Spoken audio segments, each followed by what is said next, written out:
Death at the gates again. Howling my name. Can't greet you today. I have a war to win. Hello there, Seraphim17 once again. This is my Wolfenstein, the New Order Uber difficulty video walkthrough. This is chapter 13 part 2, and I nearly fucked up my stealth section just then, which would have sucked. Best way to tell whether or not you've messed up on stealth is to look at the other dudes in the room. If you've messed up, everybody knows where you are immediately. It's one of those old Metal Gear Solid kind of pieces of bullshit. But I got lucky then, and nobody noticed. So what we're going to do here is, we're going to move through the room, killing as little of the enemies as we can, to get to the exit. And I just so happen to know a pretty decent path. And you can see the exit because it's that big glowing green door to my right. And it's one of the things I like about games. It's got to the point now where there are certain almost subconscious traits that are built into games which are essentially feedback systems to tell you A, you're going in the right place, or B, you're doing the right thing. Audio cues, colours, you know, there's a lot of subtle pieces of game design that we take for granted because we're so used to seeing them, but as soon as we see or witness it, we immediately know what it means. And I think it's cool to look at that stuff. A lot of people don't look at things, you know, deep enough. A lot of people just, I don't know, they've got their head in the fucking clouds sometimes. Like, a lot of people don't like to be critical of anything. You know, they don't like to acknowledge the flaws in things. They just kind of condemn it as whining and complaining when, you know, it's those inconsistencies that are some of the most interesting things to discuss, and this is a mentality that I hold quite dear. Because I like looking into the things that don't work and comparing them to the things that do, or to how they perhaps could be tweaked to work. And there's going to be an interesting checkpoint here, guys. As soon as you hit this, a guy and a dog come out of that doorway, but you'll notice there was a bit of a jump in the video and I'm going to throw a grenade. What happened is, I missed a throwing knife at the dog and it jumped me, and it took off a shit ton of armor, and I wasn't happy, so I restarted the checkpoint, and as you just saw, nothing spawned. So I'm super confused at this point, like, where the hell's the dog, where's the dude, what is happening? And it turns out that this game is just a little bit buggy when it comes to scripting. So if you're having trouble for whatever reason and you end up dying there is every chance that it will trigger a despawn of the enemies, which can be useful. There is a health upgrade, and here is a vent that's going to take us towards the latter part of the level. Back in the red corridors. Speaking of space as well, on the 30th, I'm going to see Edge of Tomorrow with Tom Cruise and that bird who has an English voice, which I'm really excited about, because sci-fi is kind of having a bit of resurgence, and I'm a big sci-fi guy. I don't really come across that way. You know, I don't get all deep into science fiction shows like Star Trek or Star Wars and stuff like that. Although I do enjoy both of those things, I'm not this, you know, super obsessive type for that kind of shit. And I say shit in the most loving way. But there's just something about it as I've got older that really appeals, and I think it's the mystery of it and the unpredictable nature of it. That being said, Edge of Tomorrow, if you've not heard about it, is kind of like a Groundhog Day source codey approach to a futuristic war zone, and it'll be interesting to see how the camera shoots Mr. Cruise to make him look taller than the 4'1" motherfucker that he is, even though he's obviously taller than that, but he's still pretty damn short. So a lot of low angles, you know, everybody else stood on boxes, all that kind of good stuff. Help boost his little Scientologist ego. But isn't it funny how Tom Cruise, for all intents and purposes, a massive douche, but he's a good actor, and there's something innately likable about when he acts. You know, I can't hate him, even though as a person he kind of sucks. He has that really weird massive front tooth. But for some reason, some of these areas down here have got those crazy super soldier guys in them, those space ranger men, and the best way to kill them is to hit them with this weapon. And when you use this weapon, everybody in the room knows you've used a giant weapon, so it's gonna break your stealth, but it benefits you in the long run because it enables you to take out the biggest threat, and then you can pistol whoever's left. Like, this level is intimidating, but it's simple.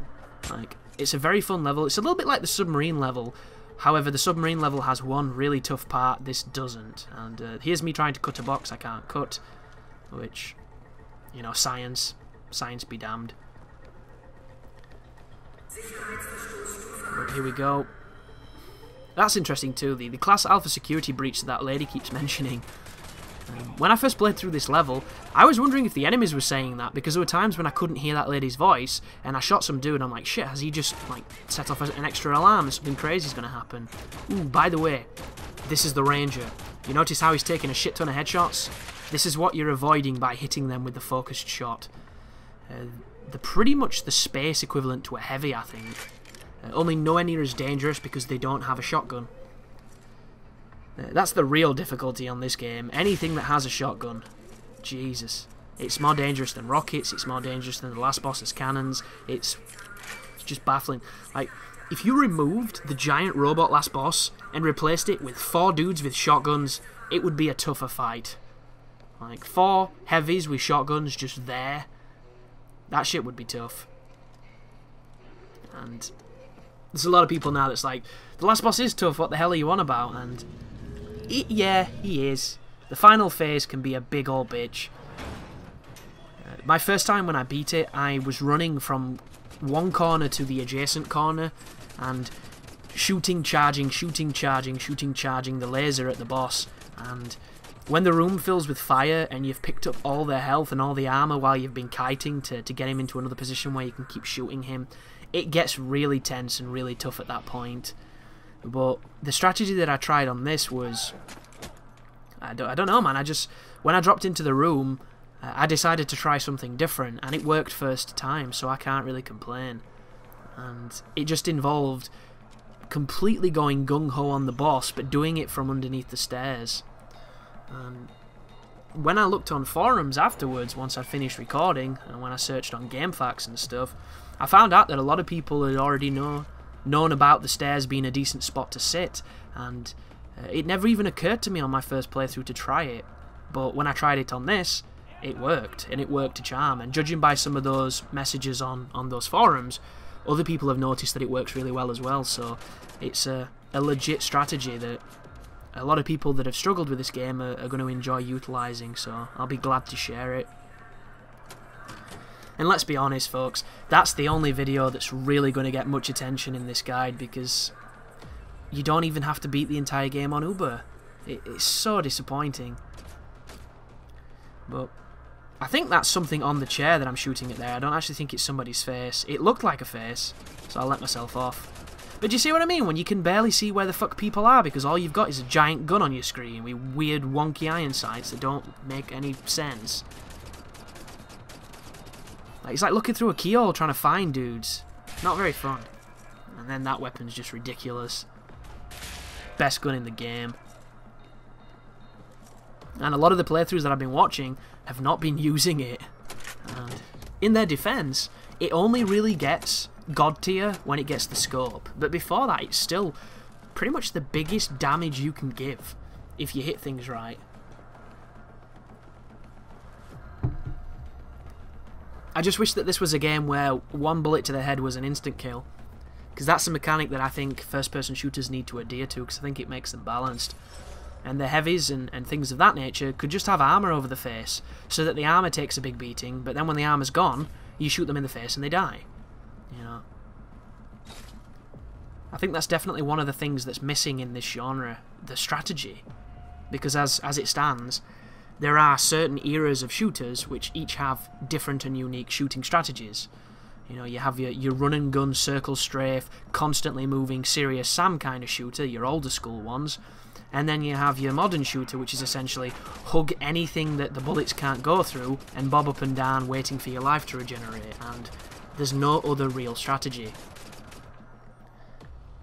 Like, it'd be super interesting if there were, you know, maybe weak spots or techniques. The closest thing I can think of that's got strategy that's interesting, but you know, it's a little bit dated now because they've been doing it for so long, would be Halo. Halo itself, in some instances, is a puzzle game. And I mean this as far as the energy weapons and the bullet weapons. And the noob combo, the plasma pistol into headshot, is just one of the most interesting ways to program that kind of difficulty, because if you attack those enemies while they have their shields on and while they have their armor on, they take a pounding. But if you take it off and then swap and then headshot them, they're dead in seconds, and it's a really interesting nuance of that game. And it'd be nice to see that, but an extension of it and different techniques for different types of enemies in different games. But it seems at this moment in time we kind of only want things to either be super bullet spongy a la Killzone, or dudes going down in 1 to 2 bullets a la Call of Duty. So, you know, there doesn't seem to be any real aspirations to turn it into anything more complicated. But I'm going to be charging my weapons. I charged the wrong weapon then, and I did that because I swapped weapons to try and stop my pad from aiming. As you saw, it was making it difficult running back. But there's a second super soldier here, and thanks to this weapon he's about to be pancaked. But you need to get all of the dots to fill, and to do this you have to put yourself in harm's way. But once you kill both of them, that's the checkpoint. All you need to do now is run onto the craft, and then it's going to take you back to the London Nautica and into arguably one of the hardest checkpoints on the game. So thank you for watching, and as always, you take care now.